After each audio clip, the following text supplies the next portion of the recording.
അബൂ ത്വാലിബും അംബുജപ്പൂവിനെ മാറോട് ചേർത്തന്ന് അൽ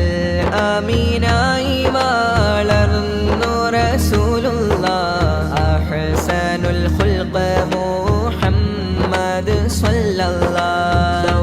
മായി പുഞ്ചിരി തൂകുന്ന പൂമുല്ല ദിക്റിലും ഫിക്റിലും നീങ്ങി ഹബീബുള്ളാഹ്